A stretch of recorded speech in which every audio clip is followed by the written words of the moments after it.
सर्वमंगलमांगल्ये शिवे सर्वार्थसाधिके शरण्ये त्र्यंबके गौरी नारायणी नमोस्तुते।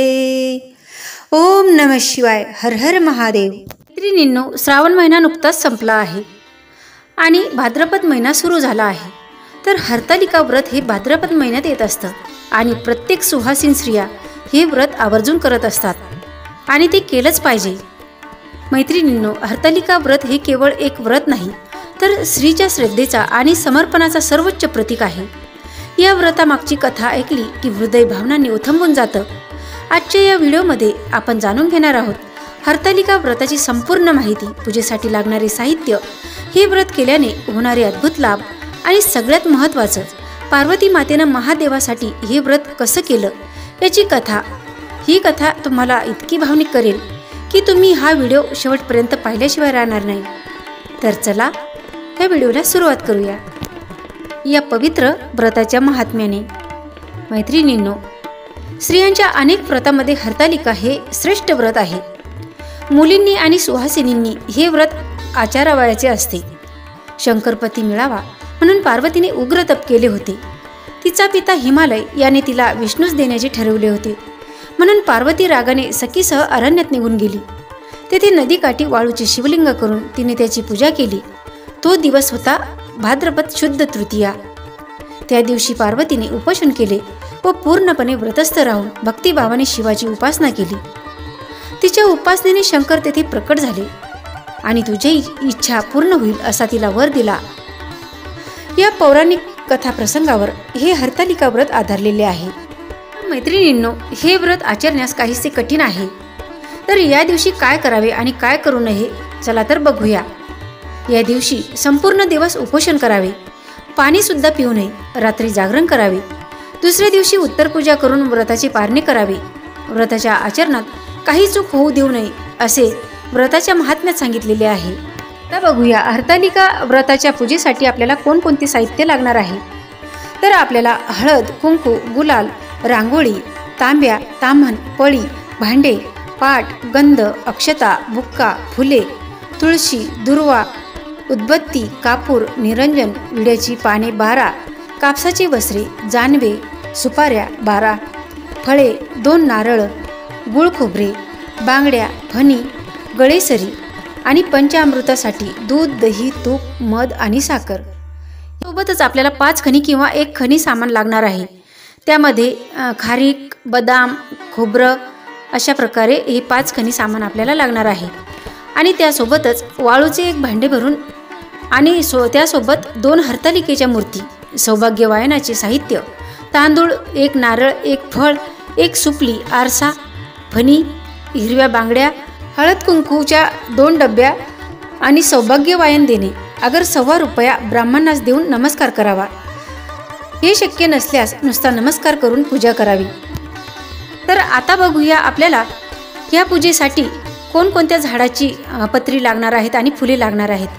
तर सर्वसाधारण पूजेला लागणाऱ्या सर्व तऱ्हेची फुले व पत्री, त्यामध्ये 1 अशोकाची पाने, 2 आवळीची पाने, त्यानंतर दुर्वांकुर पत्रे, कन्हेरीची पाने, कदंबाची पाने, ब्राह्मीची पाने, धोत्र्याची पाने, आघाड्याची पाने, सर्व प्रकारची पाने, बेलाची पाने 108 लागणार आहेत। मिळतील ते शुभ्र पत्री घ्याव्यात। त्यानंतर फुलं आपल्याला चाफ्याची फुले, केवडा, कन्हेरीची फुले, बकुळीची फुले, धोत्र्याची फुले, कमळाची फुले, शेवंतीची फुले, पारिजातकाची फुले, मोगऱ्याची फुले, अशोकाची फुले, जास्वंदीची फुले, काटेकोराटीची फुले, मंजिरीची फुले आणि कर्दळीची फुले अशा प्रकारे हे फुलं आपल्याला पूजेसाठी लागणार आहेत। त्यानंतर हे सर्व साहित्य जमा केल्यावर आपण माता जगदंबेला अशी प्रार्थना करूया। हे माते जगदंबे, अंबे, भवानी, तू ज्या श्रद्धायुक्त भावनेने विश्वासाने शंकराला प्राप्त करून जन्मोजन्मी तोच पती मिळवला, तीच शक्ती आम्हाला देऊन हे माते आम्हा सर्वांना तू आशीर्वाद दे। शंकराचा अभय कर आणि तुझी माया आम्हावर असू दे। प्रकारे पूजेची मांडणी करून झाल्यावर आणि देवीला प्रार्थना केल्यावर विप्र साक्षीने विधिवत पूजा आटोपताच परमपावन कथा ऐकावयास सावधान व्हावे।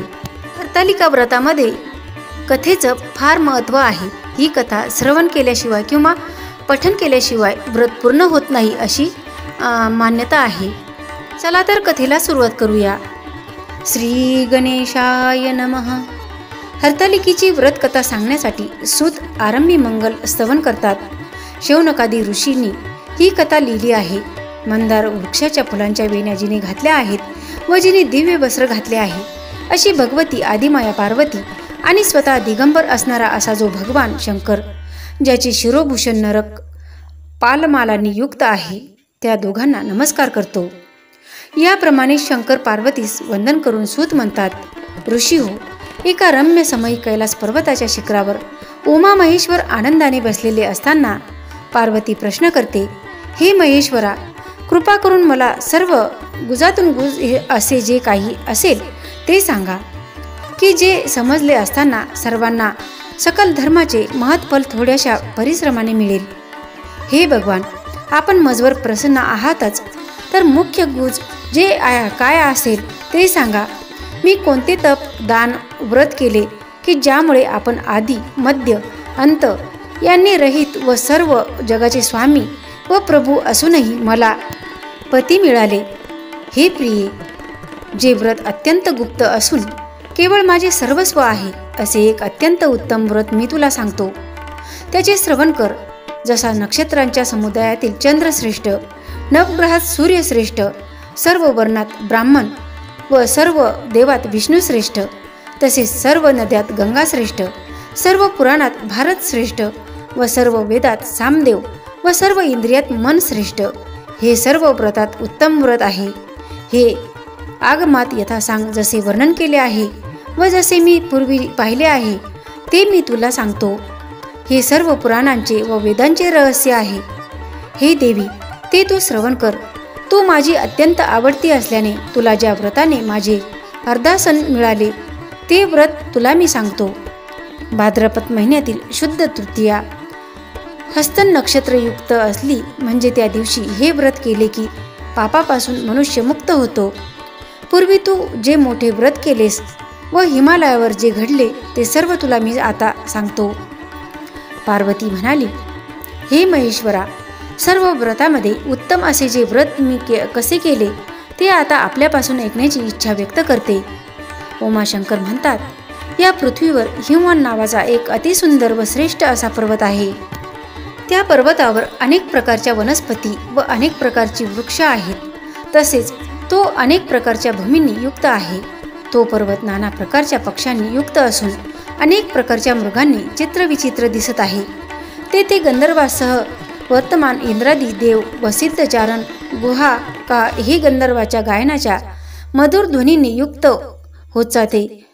चहूकडे संचार करत आहेत. आणि हे देवी, वैडूर्यमण्यांनी सुशोभित अशा स्फटिकमय व स्वर्णमय शिखरूपी भुजांनी आकाशरूप भिंतीस जणू काय चित्रविचित आहे असा अत्यंत उंच व राहण्यास केवळ मित्रमंदिरासारखा आनंददायक, नेहमी बर्फाने आच्छादलेला, गंगेच्या ध्वनीने नादयुक्त असणारा असा आहे.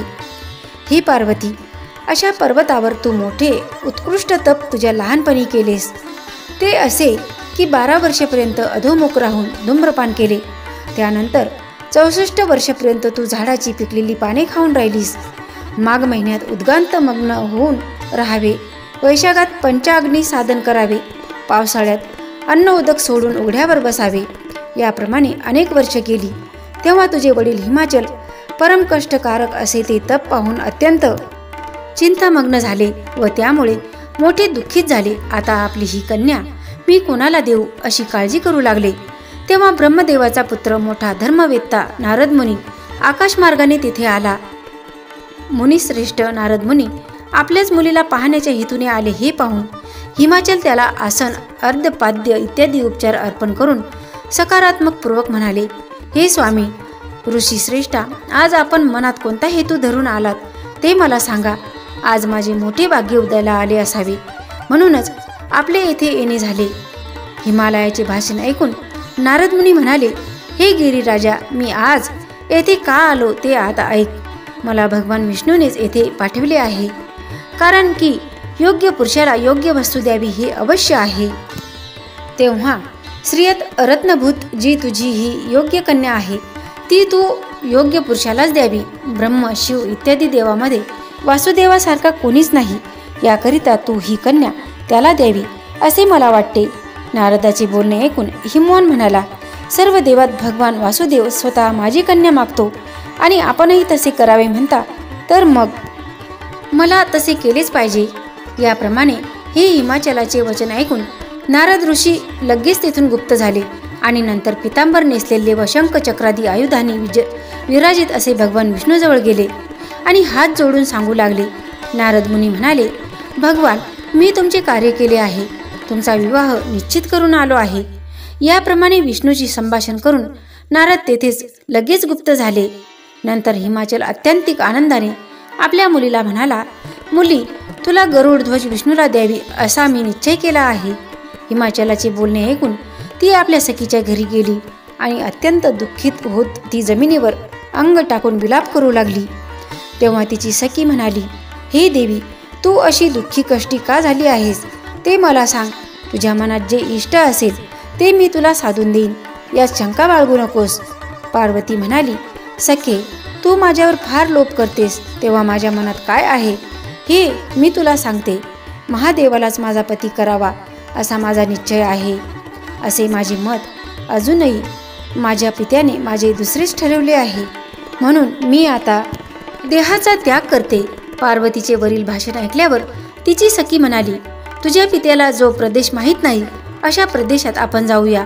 याप्रमाणे तुम्ही दोघींनी एकमताने विचार केला व त्या सखीने तुला मोठ्या अरण्यात नेले. पण इकडे मात्र तुझा पिता हिमाचल घरोघर फिरून तुझा शोध करू लागला आणि मनात म्हणू लागला, माझी मुलगी कोणी नेली असावी बरं, देवानी की दानवांनी किंवा किन्नरांनी. नारदाजवळ मी तिला विष्णूला देण्याचे कबूल केले आहे. आता विष्णूला काय सांगावे व काय द्यावे. याप्रमाणे तुझा पिता चिंताकुल होऊन मूर्छित झाला. तेव्हा लोकात हाहाकार झाला व ते हिमाचलावर धावत आले आणि म्हणाले, महाराज, आपणाला एकाएकी अशी मूर्छा का आली, काय कारण झाले बरे. हिमाचल म्हणाला, माझे आज कन्यारत्न हरवले याचे मला असह्य दुःख झाले आहे. तिला कोणी सर्पाने दंश केला किंवा सिंह वाघ यांनी मारले का ती स्वतःच आपण होऊन कोठे गेली किंवा कोणी दुष्टाने तिला पळवून नेले, काहीच समजत नाही. याप्रमाणे दुःखाचे कारण सांगून जोराच्या वाऱ्याने वृक्ष कापतो त्याप्रमाणे त्या दुःखाने हिमाचल कापू लागला आणि मुलीला शोधण्याकरता एका अरण्यात दुसऱ्या अरण्यात असा शोध करीत फिरू लागला. तो जाता जाता सिंह, व्याघ्र, अस्वले, मृग यांनी व्याप्त अशा अरण्यात येऊन पोचला. इकडे तू सखीसह वर्तमान घरातून जी निघालीस ती जाता जाता मोठ्या घोर अरण्यात आलीस. तो तेथे एक रम्य नदी तुला दिसली. तिच्या काठावर एक मोठी गुहा होती. त्या गुहेत तू तुझ्या सखीसह प्रवेश केलास व अन्न पाणी वगैरे सर्व भोग वर्ज्य केले. भाद्रपद मासातील शुक्ल तृतीयेच्या दिवशी हस्त नक्षत्रावर तू तुझ्या सहित माझे वाळूचे लिंग स्थापून माझे पूजन केलेस. रात्री तू तिथे गीतवाद्ययुक्त जागरण केलेस. याप्रमाणे व्रत केलेस म्हणून त्याच्या प्रभावाने माझे आसन हलले. तेव्हा तो तुझा सखीसह जेथे व्रत करीत बसली होतीस तिथे मी आलो आणि तुला म्हणालो, हे देवी, मी तुझ्यावर प्रसन्न झालो आहे. तेव्हा तुला हवा असलेला कोणताही वर तू माझ्याकडे माग. त्यानंतर तू मला म्हणालीस, हे देवा महेश्वरा, तू जर मजवर प्रसन्न झाला आहेस तर तूच माझा पती हो. असे तू म्हणालीस. तेव्हा तथास्तु म्हणून मी पुन्हा कैलास पर्वतावर आलो. नंतर इकडे तू प्रातःकाल होताच माझ्या लिंगाचे विसर्जन करून तुझ्या सखीसह आरंभिलेल्या व्रताचे पारणे तेथेच केलेस.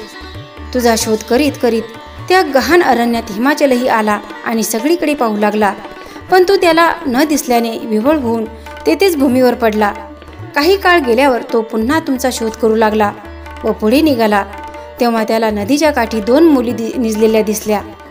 नंतर त्यांना उठवून मांडीवर घेऊन तो रडू लागला आणि त्यांना म्हणाला, बाळा, सिंह, सर्प, वाघ इत्यादीने व्यापलेला या अरण्यात तू का बरे येऊन राहिलीस.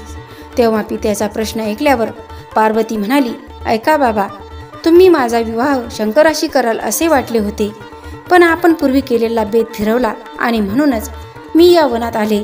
आपण जर मला शंकराला अर्पण करणार असाल तरच मी घरी परत येईन, नपेक्षा येथेच राहावे असा माझा निश्चय आहे.